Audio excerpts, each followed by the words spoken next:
You're listening to Range Minded from Independence Indoor Shooting. This is episode 99, where we continue on in our series about carrying a firearm. This time switching over from concealed carry to open carrying while hiking, camping, hunting, or otherwise spending time in the great outdoors. Before we start this one, I want to let you know that neither Steve nor I are by any means outdoor experts, so please take our advice and opinions with a big grain of salt on this one, just like you would with every other range-minded episode. But if you've never spent any time out in the woods or the great outdoors, we think this is a pretty good primer on what to think about before you start carrying a firearm out there. As always, thanks for listening, and we hope you enjoy episode 99 of Range Minded. The carry episodes continued with Open Carry Outdoors. Hello and welcome to Range Minded from Independence Indoor Shooting. My name is Mark Long, and I am joined, as always, by Grizzly Adams. You know, the one did have a beard. No, it's not. The one with the beard. The guy with the beard? Yeah, Grizzly Adams. Have you seen my goatee lately? You haven't seen my goatee lately. Not in person, but I think on social media I have. I've worked hard with making it completely disgusting, as my wife would say. Oh, really? She hates it. She's not a fan. That's half the motivation of growing it longer. Yeah. Yeah, I tried to see how long I can get away with it. I tried to grow my beard out, and it worked all right, but I got sick of it, actually, before anybody else did, so. Well, it happens. Yeah, it happens. So, but yeah, I mean, it's funny because it's getting warmer, so we don't necessarily need facial hair, I guess, now. Functionally speaking. It's probably going to come off here pretty soon. It'll probably come off here soon. Yeah. I don't know if I've seen you full beard. I've seen the goatee a bunch, or like the Billy Goat, or any of that, but. Yeah, I haven't grown a full beard in a long time, actually, but. Oh, really? I don't know. It won't happen this summer. Well, I usually, I keep a beard year round, but I was thinking about just going with the mustache. Oh, that could be interesting. Yeah, just because I was already told that was a bad idea, so then naturally I have to do it. That's right. That's what I'm saying. You just see how long you get away with it. Yeah, exactly. So, but what's funny about facial hair is that a lot of outdoorsmen usually have a lot of facial hair. They do, and I don't know why. You'd think. Maybe it's because when they eat their once in a day meals, they have little snacks in there that they can the flavor enjoy savers during the day. Yeah, but some of those outdoorsmen carry firearms if they're Well, you would think they would. Well, or some don't, and some it depends on if you're hunting or maybe you want to carry while you're hiking or camping or whatever, and that's what we're talking about today. Yeah, it's exactly what we're going to be talking about today. Over here, it's still a little cold. We got snow, but I know in the Boise area, on the west side of the state, it is getting to be the best time of year, I think. Like warm days, daylight savings. We got a little extra time in the afternoon, and people are going to be hiking, spending some time in the outdoors. Yeah, usually it's dark by now, so. Yeah, it's nice. I like it when the days are longer. But, so do the wild animals. They enjoy longer days, too. And some of them are hungry. Yeah, and they usually come out, at dawn and dusk, right? That's a lot of the big time when a lot of wild animals come out. Yeah, the mean predators, they'll work all day long. They don't care. They got to eat. Yeah, that's true. So we're going to talk about, carrying while you're hunting, camping, any kind of outdoors, because, we did talk about concealed carry in the last 2 episodes, so I figured we'd talk about open carry a little bit and, some practical applications of that. Now I'm gonna put a disclaimer out here at the front that I'm gonna have to defer to you, Steve, because not only are you basically an Idaho native, but you're a little more outdoorsy than me. True. I would say. But even if you haven't camped in a while, you always want to take your kind of safety and security in mind, because. Oh, yeah. You're really going out there with only the basics and only the essentials. You want to make sure you're prepared. And that's the thing, especially now we get a lot of, and I'm sure some of our listeners are refugees from other states. And so they may not be used to some of the big game that we have in Idaho, the dangerous game. I remember when I was a kid, when they reintroduced the grizzly bears in the Yellowstone corridor, which is, well, ideally was supposed to stay just in the Yellowstone area, like right up through Island. They weren't supposed to go any farther west than like Island Park. For some reason, they figured the bears wouldn't migrate, which I don't know how they were going to keep them from getting out of the park. Sounds like Jurassic Park. Exactly. And that's exactly what happened was they got out, but they didn't have fences. They're not going to fence off. Yeah. And you're not going to stop 1,000-pound bear from walking through a fence either. Yeah, no, it's kind of funny you bring that up because when I went on my Yellowstone trip last summer, we stayed in Island Park, and I remember, shacking up in the bed at night in the tent or whatever, and heard some rustling or whatever, and it turned out to be nothing. But I was like, I don't have anything to protect myself with, so I'm going to be up a creek if that's a real animal with a real hunger. Yeah, and the reality is though that bears, they're more curious than anything. They're not actively hunting humans. We're not part of their food source. But right. if we get between maybe a mama bear and her cubs, or even a hungry bear, like this time of year, like I'm saying, when bears start to get out of their dens, they are going to be hungry. They've been sleeping for the last few months, and they're going to want something to eat. Yeah, that was one of the things that I had to kind of learn about, and still haven't learned probably well enough about living out, in Idaho and kind of the big West wilderness, is that there are a lot of wild animals out here, and a lot that are bigger than you and that can get very hungry. So, yeah, and well, I guess what I was trying to get to, I just remembered now. So the people population is growing in the state, but so is the bear population. So yeah, when I was young, we never saw bears outside. Like I've only seen bears in the wild a couple times, even in my adult life. But it's more so now than it has been in probably the last 60 years, 50 years. Sure. And so like you going through Island Park when you went on your little grand tour on your motorbikes. Yeah. Like the odds of you being encountered were greater now than they would have been 10 years ago. Sure. So it makes me nervous when people say like, oh yeah, I'm just going to go for a hike, up at Cave Falls, which is an amazing place. If you ever get back over here, we need to go to Cave Falls, which is technically in Yellowstone Park, but you get to it from Ashton. But it is like deep, deep country, and there are a lot of bears in there, and I would never go walking without something on my hip. Yeah, well, the other thing is that bears aren't the only thing. I mean, there's mountain lions and... wolves now, too. We get a lot more wolves now than we had 10, 15 years ago. Yeah, so, I mean, there's multiple things out there, and, and I guess you could make the argument, too, just as more people move to Idaho in general, is that there's going to be more people and maybe more people who have not the best intentions. Yeah. Yeah, that's fair to say, and I think we see that in the news, too, so I think that's a pretty fair assessment. Yeah, nobody's stopping criminals from going to national parks or campgrounds or whatever to mug people or whatever, you know what I mean? Which are more often than not gun-free zones too. So, yeah, so it's kind of a complicated situation, really, if you want to, bring it down. But I feel like, with the wilderness and hiking and hunting and camping and all that kind of stuff, is that open carry is much more, I guess, socially acceptable than anywhere else. Yeah. So if you're carrying, a sidearm, because you got to think most people that are hunting, they're either rifle hunting or bow hunting or whatever, or shotgun hunting, I guess. So you've already kind of got your main firearm that you can use, obviously, as defense against any kind of animal that's coming at you or whatever. But you might not always have access to that, or might be, faster to use an auto-loading pistol than it would be for a bolt-action rifle or to load up a crossbow, Yeah. Or even just a regular compound bow.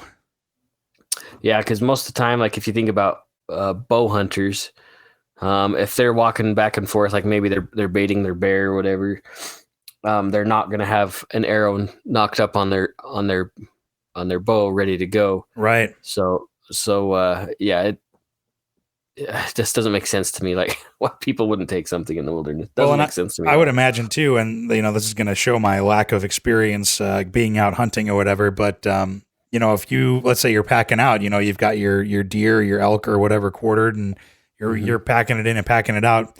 You're not necessarily carrying your rifle with you because you've already used it for its intended purpose. Yeah. That makes me think of a story. We're talking about dangerous game. A really good friend of mine was deer hunting over here in Ryrie, which is along the Snake River. He was along the river bottoms, probably about 10 miles from east of me from right now. But he shot his deer, and it was getting dark. He was packing it out, and he obviously had permission to cross this field. Anyway, coming across the field, it was dark by the time he was getting his deer out of there, and he kept hearing this noise behind him. Really? And it was getting closer to him. Like, he'd stop and turn his flashlight on, not see anything, and then you could just hear this tromp, tromp, tromp. Finally, the last time, he just dropped his deer as fast as he could and turned his flashlight on. I think we hit, Surefire, something really bright. Sure. And it was a monster bull moose that was following him. Oh man. And it wasn't very far away from him. And he took off running, obviously. And like he jumped in the moose didn't chase him down or anything, but he had his 45 ready to go just in case. Yeah. I mean, cause a moose, I've heard people talk about how mooses will mooses in the woods mooses in the woods they will mess you up for no reason. Oh, and the mamas especially, if you see a cow and a calf, they can be scary. Yeah. So but at the same time, a firearm warning shot could be enough to scare them off because you're making that much noise, you know what I mean? Yeah. Yeah, so, absolutely. I don't know. But yeah, I would, if I were out, definitely, especially with, realizing, I think what a lot of people don't realize is how far out of range and how far out of, help you are out there. You really are self-reliant. That includes your own defense and protection. So you really have to kind of keep that in mind. Yeah, that's part of the responsibility of being a responsible hunter or hiker, whatever, is understanding that it's you that's going back in there. Not only do you have to bring, pack it in, pack it out type of thing, but it's you have to create ways or have ways to communicate if you're back in the middle of nowhere, or ways to defend yourself and take care of yourself if you have an injury.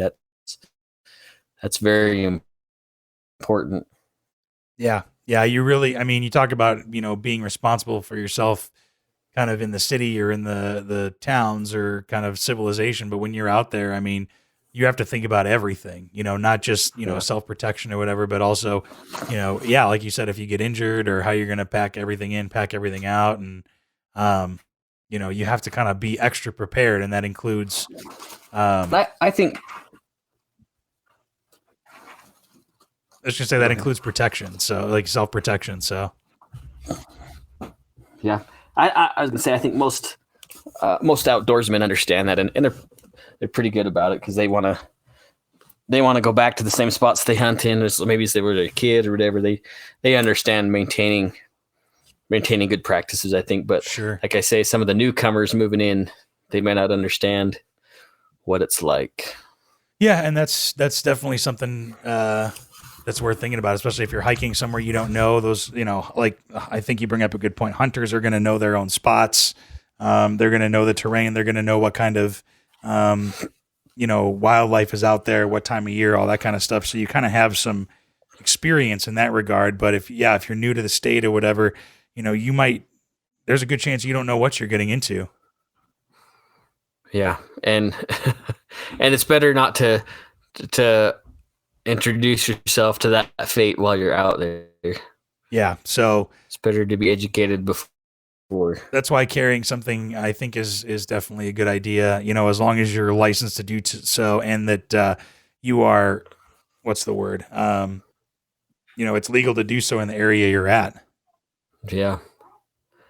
Yeah. So when it comes to defense, we've been kind of talking more specifically with large, dangerous game like bears or mountain lions. Right. What do you think would be more effective, like for you? And I think this is an evaluation that everybody needs to make if they're going outside. Is what you think would be the most viable defensive option for you? See, because defense against humans is one thing, I guess, but defense against animals are different because they're coming at you on 4 legs instead of 2. And, I guess I just would go off on what I've heard from other people, but I feel like 45 would be a good balance between capacity and the infamous stopping power that doesn't exist because it's a larger caliber. You know what I mean? You got more bullet weight going down, but you're also going slower than some of the other pistol calibers. Right. Yeah. So I don't know. Kinetic energy is not as high. Yeah, but you do. But then again, if you carry, let's say you carry a 357 Magnum or a 44 mag revolver or whatever, you've only got 6 shots. Yeah, that's true. So I'd rather have what do you think? 8 or 10 or 12 than 6. Sure, absolutely. What do you think about bear spray? I would also probably carry that, and I would actually probably carry that on my next excursion. Just to have, I don't see a reason for not having both. I think bears. I mean, there are probably situations where you want to use a firearm or you want to use bear spray. You know what I mean? Yeah, I think even with any defensive situation, I think the firearm would probably be the last resort. But I think also, bears move way faster than humans or mountain lions or wolves. Like we're slow as far as a species, we don't move quick like a 4-legged animal. So I guess to say that the handgun is the last line of defense is easier said than done because they're just moving so quickly. I mean, a bear can run at 40 miles an hour. Yeah. They can cover a lot of distance in just a second or so. Yeah. Like you said, a lot faster than a human. So, but I guess the thing I would say for bear spray is that, it fires a continuous stream, as opposed to just one bullet at a time. I mean, even if you're, squeezing off 5 rounds in a second or whatever, I feel like a continuous stream would be a little bit better than, for the sake of argument, would be better than a stream of bullets. You know what I mean? Sure. But I guess, like you said, it depends on the situation. Yeah. And honestly, I don't know if the spray, even though I'd be carrying the spray, that probably wouldn't be the first thing I went for. Out of instinct, I probably would just go for the sidearm. Yeah. Well, and I guess that goes to training though, too, is that, I think a lot of people don't have that kind of outdoors training to know what the situation calls for. And I'll admit that's myself included. Maybe there are certain times to carry bear spray and there are certain times to carry a firearm or to deploy them. You know what I mean? Because I don't even really know how to use bear spray. I mean, I guess it's like pepper spray. It's pretty instinctual, but if you don't have the training to use it, then it's probably not going to be very effective. And then I think about if direction of the wind or all, there's other factors there that could really be a hindrance with bear spray, which bullets are going to be less affected by wind than a stream of liquid. Yeah, especially at the distance that a bear can cover in a quick minute, and well, and actually another point for handguns is that the noise. I mean, animals and we are, I think, hardwired to be scared of loud noises. That's why they tell you, I think, with bears or other wild animals, is to make yourself look bigger than you are. If you're wearing a coat, open it up and kind of drape it over you, and then make a lot of noise. So you seem kind of intimidating to the bear or to the wild animal. Another thing I remember hearing, I don't know how accurate this is, and maybe people would be like, that's stupid, is at least with mountain lions, I remember hearing you never look them in the eye.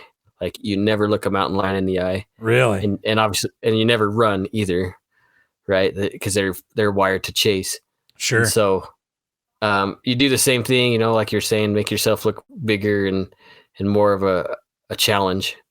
But you never challenge the lion itself. Like you don't look it in the eye and like say, "Hey, come at me, bro," type of thing. Well, I would never challenge an animal. Period. I don't know how true that is. Honestly, I'm less scared of mountain lions than I am of bears. Oh yeah, bears just scare the crap out of me. Yeah, I mean, I've never seen one in real life. I mean, except for like in a zoo. So I can't imagine what would happen if I saw one in the wild. Yeah, like I said, I got a bunch of hunting friends, and they get up close to him. In fact, my neighbor right next door to me, he's an archery hunter, and he told me a story. This was a few years back. He was black bear hunting Oh, archery, really? black bear hunting. Yeah, and he was, and the grass was tall or something, and he could see like the grass moving. Sure. And so he hunkered down. Maybe he was elk hunting. Maybe that's what it was. Anyways, when he got back up to see what it was a black bear that didn't have a clue he was there. Oh, wow. And was running right at him. That's terrifying. And like both would have had a nice surprise. But just stuff like that, like it just scares the hell out of me. Yeah. Well, and the other thing too is, that can happen, not if you're just hunting, but if you're camping, with your family, or you're hiking with your family or whatever. And, obviously you want to be, responsible for their safety as well. So it's not just for you, Yeah. And that's why I think you got to think about like the time of year, like, is it late in the summer where there's less food, or early spring when the bears come out when they're hungry? Because they're going to be more aggressive, or at least more curious, and they're going to be exploring, and they're looking for food. And we're not going to talk about ways of like how to secure your campsite. That's not what this podcast is about. But there's things you can definitely do, and that's up to you to research that kind of stuff. But yeah, but what it does go back to, Steve, is situational awareness. Yeah. And being aware of your space and what. So you're saying Cooper's color codes go for anything? I would say so. That's crazy. I know, right? It's not just in the urban jungle; it's in the real outdoors as well. So, but let's go back to caliber a little bit, because I said I'd carry 45. What would you carry? Probably a 10 millimeter. Yeah, that'd probably be my second choice, especially because it's 10. And I think I'd even choose a 40 over a 45 ACP, actually. Really? Mm-hmm. I think I would. A greater capacity. Sure. Unless, if I'm carrying a Glock or something, maybe a little bit closer. But like a 1911, you only got 8 rounds, maybe 10 rounds if you have an extended magazine. Sure. And I would rather have as many as possible in my magazine. Yeah. No, is it too late to amend my decision to 10 millimeter? No, I don't think so. I really think 10 millimeters is a viable option. Yeah, I think so. And I think, I would say that even a revolver isn't that bad of an idea either. You know what I mean? Again, you're sacrificing capacity, but you're going to have a lot of, you're going to have the caliber. So you better just make sure your shot placement is right. Yeah, I agree. I sent you that. I found an article tonight before we started up the podcast, and I shared one with you. Then I found another one by the same writer that was an updated version. This one I found in Ameland. It's actually quite an interesting read. It's a long article. Sure. But him and his team of writers came or investigated the viability of handguns as far as defense against bears. Right. Well, that's what I was about to segue into. It seems to maybe think that caliber necessarily isn't the most important thing. And that's why this article is so dang interesting to me, because he cites his updated one from 2019. They go through the team of researchers from all over the country. In fact, they even found an instance in Norway, even of just different calibers in defensive use against bears, and then how those situations turned out. And all in all, I think there were 73 encounters. Yeah. And that's a lot. The efficacy rate. Yeah, that is a lot. And the efficacy rate, among all calibers of handguns was 96% of stopping the attack, which is pretty amazing. Yeah, that's insane. I mean, because you think about that's all different kinds of calibers, like you said, everywhere from 22 all the way to 454 Casull, right? Yeah.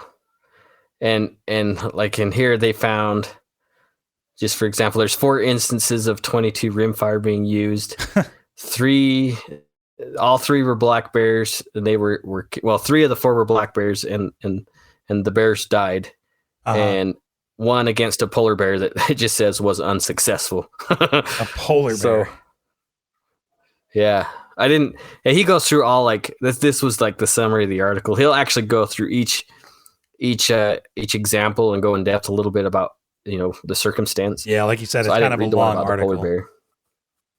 It is a long article, but it is pretty amazing. And like, so you'd think, 22 is totally not going to do anything. Well, the one I did read that I talked about before the art we got on the podcast was a trapper in Idaho in the 70s that got stuck in a log. Well, he hid in a log from the sow and two cubs, and she was super aggressive, obviously, to be a protective mother.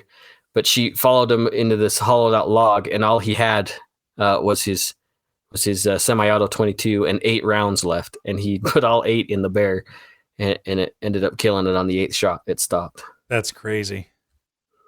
Yeah. And you think about the height of a bear. Bear leather, bear skin is super thick. Plus, they have that fat, and their muscle density is pretty high. Yeah, it's pretty amazing that he was able to put all those bullets where they needed to be in a panic. He must have just hit it at the right spot, Yeah. Again, going back to shot placement, I guess. So don't tell me you can't say that 22s won't work. I would not choose one personally, but. Yeah, no, I wouldn't either. And it seems like we both would carry a semi-auto too over a revolver. Absolutely. To me, it just makes sense. But again, it's not my gunfight, so you have to make your own determination. Like I said, I want as many odds in my favor as possible. Yeah, and that's why I would go with an auto. Semi-auto too is where the capacity is. You're gonna have that many more chances to make sure. And I guess I hesitate to say this, but I guess take it with a grain of salt, is that, if you're out in the woods or whatever, not necessarily every round you shoot is going to have a lawyer attached to it. Although you really do need to be, aware of what's going on around you. Yeah, absolutely. So, just for example, here in this article, he says they found 2 instances of a 10 millimeter being used, one against a brown bear, once against a grizzly bear. Mm-hmm. And in both instances, the bears were killed. So that's 100% on the 10 millimeter. I think that's an argument for 10 mil right there. Yeah, I was going to see if I could find a 45 ACP for you here. Yeah, but you said look at this. 70. You said there were 70 cases that over 70 in 73 that they'd found from, and they found a book that was out of print that did a lot of research for them, and a lot of stuff has changed. It went from like 1893 or something to. Oh wow! Let's see if I can find it again. Well, because one thing I guess we should say is that bear attacks are not very common. No, not here. I mean, they're going to have a greater frequency, but not that they don't happen very often. You're correct. Right. So, but that doesn't mean that you shouldn't be prepared, because you want to make sure you have everything you need to take care of yourself, Yeah. Yeah. I know a guy that was attacked by a brown bear or black bear one time hunting in Island Park, actually. Really? And the sow, I don't know what happened. She got super agitated, and I don't know if they had their dogs up with them, but luckily the bear, he had his backpack on, and he kind of got down on the ground. He couldn't get to his gun in time. In fact, I think his gun was in his backpack. Oh, wow. Anyway, he hunkered down, and she grabbed a hold of the backpack, and she tore up his shoulder a little bit, but I guess she threw him around like a rag doll. Wow, that's wild. But the backpack is what really saved him. Sure. Well, that's crazy. That actually brings up to a next point. So don't pet the bears. Don't pet the bears, but you've got your 10 millimeter, right? So how are you going to carry it? Yeah. Because that's a big question. I mean, you can carry it inside the waistband. You can carry it out. Another funny thing. I had a friend ask me that. Yeah. I had literally had somebody ask me this yesterday. Like, oh, really? How am I going to carry my 10 millimeter Glock? Well, there's a couple different ways. In fact, I told him it's really depends on what he's doing. He determined that it's not a gun that he wants to carry inside the waistband or concealed. It's just too much gun. Sure. And so I gave him a couple options. I sent him to Nick. Actually, I told him to get on Nick's website. Oh, there you go. From Hoff Tech. Yeah. And see what they have. And then I also told him about the Kenai holster, which I think is kind of cool, which is a chest rig, which makes a lot of sense for hunters. Yeah, that's the new big thing nowadays, because it's yeah, and it sits right there up on your chest. I think it's a cool idea, honestly. And from the hunters I've talked to that have used them, they say they're pretty comfortable. They can carry their binos on their little, around their neck and stuff and not have any problems with it. So it makes sense, especially if you got a backpack that you want to get to it quickly. It's right there. Right. Well, and we know somebody who uses a Kenai rig basically all the time. Would that be Barrett? That would be the one and only Barrett, who we haven't had on the podcast yet. He would be the perfect person to have. Specialist. Yeah, exactly. So we'll have to see if we can get him on to figure out how wrong we are about all this stuff. He'll listen to the podcast and be like, "Oh my gosh, these guys are stupid." That'll be the way that we get him on finally. That might be. Might be. Yeah. So, I think the more easily accessible, the better. It's like you said, with a pack on or something like that, having the outside of the waistband might be a little bit tougher. Because you've got straps and all that kind of stuff. I think having that chest rig, or I think our friend Nick, speaking of Hoftech, he's working on some stuff that we may or may not be able to talk about. Yeah. So there's still some innovation. We're gonna get him on the show again, by the way. So stay tuned. Oh yeah, he'll be making his 4th appearance now. Yes, and he loves it. I already asked him about a special show we have coming up, and he's all about it. Yeah, perfect. Yeah, we'll stick around for that because that's going to be a big thing. If you are paying attention to your numbers, then you'll know what it is. So, but that's not that cryptic. You should be able to figure it out. Yeah. But how about, so what if you're just camping though, whatever, how are you going to store that? Are you going to wear that on your hip the whole time because you're not necessarily carrying a pack? You're making a camp or something like that. What about in that situation? So I know people are going to laugh at me and they're going to talk shit on me. If I'm camping, I just usually throw my Serpa on. I know it's not the perfect holster. I know, but it's strictly utilitarian and it's outside the waistband. And I don't really go outside all that much camping wise. So I'm okay with using my Serpa. I'm sure a lot of people are like, oh, well, he's too stupid to be a gun guy. I'm not going to listen to him anymore. Say what you want. It's a training issue. I understand why some people don't like him. I totally get it. But I think it comes down to training. Well, and I feel at least in your defense, I will say that on a campsite scenario, I don't think you're going to be drawing from the hip as fast as possible. So it's going to be more just that you have it on your person. Yeah. Ideally, if I wanted to spend the money, I need to, I have a Safari Land that I usually carry my 17 in that sits outside the waist, away from the hip a little bit. Right. Ideally, I would suggest something like that anyways, just so you're not fumbling around trying to get to your gun. It seems for me anyways, it makes sense to have that gun a little bit away from your thigh rig or your hip or whatever, so you can get to it quicker, especially if you have a backpack or something slung across your shoulder. Yeah, that's definitely something to consider. It just depends on the situation that you're in and kind of what you're doing. So, but because a campsite, I feel a lot more low key, than hiking or whatever. You're constantly changing your surroundings. I'm not going to take my competition rig camping with me. That's really what it boils down to. I'm not going to have 2 AR mags and 6 Glock mags and a flashlight, all that stuff on. I'm not going to do that. That's why I just carried the Serpa, because it's not attached to my rig. So you carry an AR. Would you ever carry a long gun with you camping? I do. I would, and I do. I carry. So AR pistols, I hated them when they very first came out. I thought they were pretty much stupid, pointless. Now I love them. I literally have an AR pistol at my disposal pretty much any time of day. I'm not telling you where it's at. Maybe I buried it. Who knows? But last time I went camping, I do know where it is. Last time we went camping, I had it with me. I took it in the tent with me along with my sidearm. Just because obviously a rifle cartridge has a lot more oomph than the 10 or a 9 or whatever I'm carrying. That 5.56 is going to do a lot more damage and be a hell of a lot louder to scare anything off. Sure. And, if you're making camp, you're usually car camping or whatever. So space and weight are not a concern because that's one of the big things about Right. not carrying, a handgun if you're hiking or whatever is the weight. I mean, obviously, for an hour or two, carrying a pistol isn't a big deal. But maybe if you're doing a multi-day hike or something like that, or you're backpacking, obviously, Sure. weight definitely comes into consideration. So.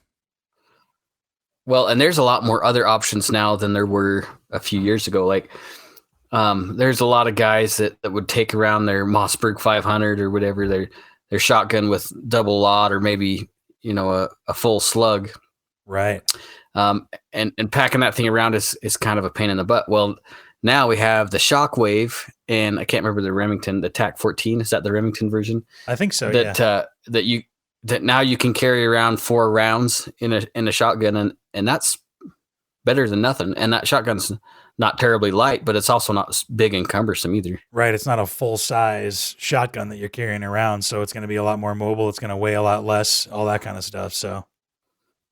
Yeah. So, I mean, there's other options out there. Like, you don't have to carry your AR or your guide gun, which I think is a pretty badass gun anyways. But agreed. Have you seen, what's that show in Alaska? Oh, it's got the guy that plays Hawkeye. There's a bunch. It's the guy, he carries that guide gun in 4570. And he works for the oil company, and shoot, what is the name of that show? It's not very old. I don't know. Where he's up in Alaska, and the oil field guys, they accost this girl, his coworkers, and he gets all pissed at them and ends up hunting them down. Really? No, I don't know. Rip Wheeler? Is that? Oh, shoot. Oh, well, it'll come to me. After we're done, It's an all right show. Yeah, it'll be later. Some of you guys know what I'm talking about. Like, it's an all right show. Anyway, he carries that 4570 guide gun, the Marlin. And yeah, he's pretty devastating with it. That's all I'm going to say. Yeah, well, and I think that's a case where, if you hunt with it, that's a great all around firearm to have as any kind of lever gun too, because I feel like it's almost the best of both worlds. Yeah. Yeah, unless they jam up on you, then it's dunzo. Yeah, then you're up a creek again. But that's why you carry the sidearm though. Yeah. So okay, so let's go back to camping a little bit, because you talked about having an AR pistol, but also having a sidearm or whatever with you. How do you safely store that stuff? That's maybe a great question. Maybe you're going to camp, or you're going to leave camp, or you have family or friends, or you've got kids or something like that are with you camping, and maybe they get curious and want to move around or whatever, or they see you take your gun off and they want to, there's all kinds of situations that could end up in a bad situation. So what do you do about safe storage in that regard? So there's a couple of options. Obviously, like, the easiest would probably be if you're car camping, like you said, you could lock it up in your car. Yeah, and we've talked about having a lockbox in your car that's tethered to your seat or something like that. So I'm a big advocate of that. Use no matter cable. what. Yeah, they'll use cable locks. Like, if it's an AR, you can run the cable lock through the action, which is kind of a cool idea. Right. Yeah, I have some small lock boxes the size of my handgun that I can lock stuff up in. Mm. It doesn't keep anybody from just taking the entire box, but at least it keeps, the kids in the camp from getting to things. So those are usually what I go to. Like I said, we don't get far from the vehicle, so most of the time if I'm in a tent with me, it's going to be up in the vehicle. And I have access to it all the time. I don't stray from too far from camp anymore. Well, and that's the thing. I think, you're more focused about keeping it out of curious hands rather than somebody coming up and trying to take it from you by force, or trying to, somebody come in and try to take your stuff or break into your campsite. You know what I mean? Yeah. And sure, that's not an impossibility either. I'm weird, I guess, but that's always a possibility. Yeah. But I think it's you gotta work kind of in the realm of what's most possible and what's least possible, Right. So it's like in church today. This is kind of a concealed carry thing, but I I'm sure they don't like it. I always sit in the back row in the corner where I can see the fatal funnel. Sure. And I don't. I think it makes some of the people frustrated, not nervous, but like they don't like it. The teachers don't like it or whatever when you're back in the very back. Right. I think I'm not paying attention. You're the bad kid. But it's a safety thing. I am the bad kid. Well, do you think that I think that, kind of thought process also, applies to campgrounds or whatever, that you maybe, sit around the campfire where you can maybe see everything, or you place your camps, your tent or whatever where you can. The same thing goes with backpacking or whatever. Pick a place that, gives you a good view of things around, or, you know what I mean? Well, think about what animals do, right? Like we talk a few times, I've mentioned the mama bear and her cubs. What does she do while she is, walking around with the cubs? She's watching everything. She knows her escape route. She knows where there's a threat. She keeps an eye on any threat that's there. Right. And then she resolves the threat if needed. And there's nothing wrong for us to be the same way while we're out there camping, keeping our eyes open, knowing our escape routes, and seeing any threat when we can. Yep. And the other thing I've noticed too is, going back to kind of like the appropriateness of open carry, whatever, is that nobody really notices. I feel like if you're open carrying while you're camping, you know what I mean? If you're doing, it's almost like if you're doing it right. Yeah, I think it's kind of a given, right? Like sure. I bet if we went up to Chalice this summer and walked around, maybe went into a cafe or something up there, and I'm sure there'd be at least one firearm that everybody sees. Sure. Well, and that's the funny thing. I mean, even in McCall, like I've seen a lot of people open carrying up there, not necessarily walking around town, but if you go into a restaurant and somebody just came back from snowmobiling or something, you're going to see people open carrying or whatever, and nobody notices, or not even notices, but nobody really cares. Yeah. You know what I mean? It's just, okay, you're out in the woods or out in the bush. It just makes more sense, Sure. And you think about, well, maybe there's somebody else saying, well, what are you going to see while you're snowmobiling? There's no bears out there. Well, here's a great example. Man, I'm full of life experiences this week. Yeah, that's a good thing. A kid I work with, they just went snowmobiling last week, and they were up by Kilgore, I think, somewhere up there, which, anyway, you can look it up on a map. While they were out there snowmobiling, they were way back in the back country. Uh-huh. And sure enough, there was a monster tomcat out, the big lion, mountain lion that they'd found out there walking around. Really? And it was a big cat. Yeah, they ended up, one of them had a tag, and they ended up going back that weekend and harvesting the cat. He was, I think, 160 pounds. Huh. Is it a very large animal? Yeah. For a mountain lion, that's a pretty good sized cat. So yeah, can you imagine the paws on that thing, and just one swipe and you're done? Yeah, I'm good. I'm good. I don't want to see. In fact, they got videotape with him. Obviously, they get their phones out, and he climbed up in a tree, and they're literally under the tree, like looking at the cat. Man. And if he wanted to, he could have at least given him a bad time. Bit a couple of them, took a good swipe at him, but yeah, that's freaky. What do you do? So, but yeah, I guess the moral of the story is really that you want to be just as prepared if you're going out into the woods or out into nature, just as much as you do, if you're going to be going into the city or an unfamiliar situation, Yeah. Always be prepared. And I think it's also important to note that while we talk about being prepared or whatever, it doesn't mean that you should, excuse me, ginger beer burp. It doesn't mean that you should go out looking for a problem. Right. Fish and Game tends to frown down on it. If you're just out shooting a bear and there was no way to prove that you were in danger, that's a good way to get in a lot of trouble. Yeah, exactly. Just because you have a gun and you don't think anybody's going to find out. They may not. You might, take a pot shot at a bear or an animal from 100 yards with your handgun. That's super irresponsible.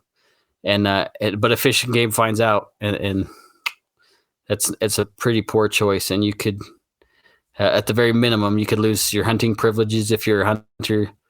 You might spend some time in jail, and you could have a pretty hefty fine attached to it. So it is not worth looking for the fight. This isn't about doing it because you can. It's only about being in a defensive situation. Yeah, or proving how tough you are and how badass you are against Mother Nature, because eventually you'll always lose. Yeah. Yeah. So don't go out there thinking that you're super cool. Yeah. So first of all, it looks bad on the rest of the sportsmen and people that enjoy the outdoors. It makes it harder for people who do enjoy going out there to have that opportunity. Yeah, exactly. So, well, do you have anything else you want to add to that? I think we kind of covered the basics of it, and I think we've covered enough to prove that we need to have Barrett come on and educate us on being outdoors and outdoorsmen. Yeah, we need to finally hook him into doing it. I guess we kind of touched on some of the other calibers. We'll link this article on our Facebook page. It's pretty cool.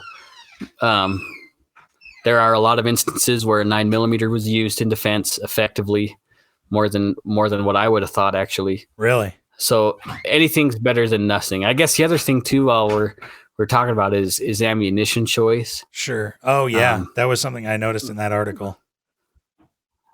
Yeah. So the defensive ammo you'd use on a two-legged bad critter is not the same thing you need to use on something that's large and massive. Right. If for example, we talked about the 10mm, a good hard cast bullet. I know Glock says don't use cast bullets through their firearms. It'll void their warranty.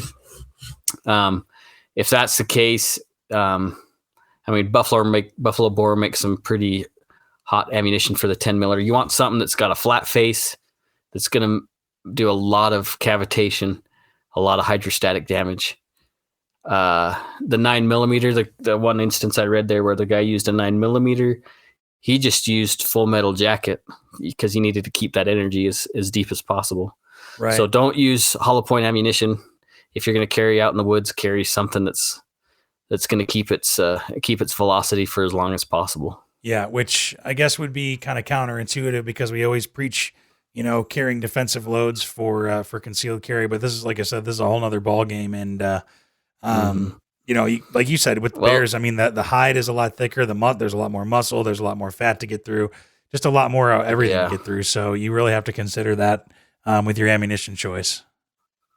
Yeah, and wildlife seems to be a lot more resilient to firearms than I guess it's easier for me. I've heard a lot of war conflict stories where people do silly things and not seem to get hurt with gunshot wounds, but wildlife seems to be a little bit more resilient to that kind of stuff. So you want, again, the odds in your favor. So consult your manual, if your owner's manual, as far as semi-autos, like what stuff you can use. If you reload and you're casting your own bullets, you need something that's super hard. You don't want to use a soft lead. You want a hard cast bullet. Right. And the larger calibers, you want flat noses. Well, I recommend a good flat nose bullet, I should say. Sure. And that makes sense. So make sure you consider. I'd rather hit him with a frying pan than a dart. Yes. I think that's well put. So, well, I will say, if you have anything that we got completely wrong, please let us know. podcast@iishooting.com or find us on Facebook and Instagram @Range Minded Podcast. And let us know, and we can do a follow-up episode. We'll do one with Barrett, hopefully, and I think we'll. We need to get Barrett tied up, and he's a busy guy, but we'll get him. He is. Well, and hopefully it's the time of year. I don't know. I mean, he's probably out all the time, but maybe this is a time where he's not going to be out as much. Spring break is coming up. Yeah, it sure is. Maybe we can wrestle him in. So cool. Well, I think we'll close it for now, unless you have anything else after that. No, I think I'm good. Just make sure if you are going outdoors, you know where you're going. You tell somebody where you're going, and you're responsible out there. Don't try to be a hero. No, yeah, be prepared. So, well, we'll close it up for this time, and thanks for listening, and we'll talk to you next time. Yeah, thanks, guys. Be safe. All right, bye-bye. Thanks for listening to Range Minded. Find us online at Range Minded Podcast on Facebook. or send us an email at podcast@iishooting.com. We're always happy to get feedback, episode suggestions, whatever you want to send us, really. And be sure to subscribe to us on Apple Podcasts, Google Podcasts, Stitcher, and pretty much wherever else you get your podcasts from. Thanks for listening, and we'll see you next time.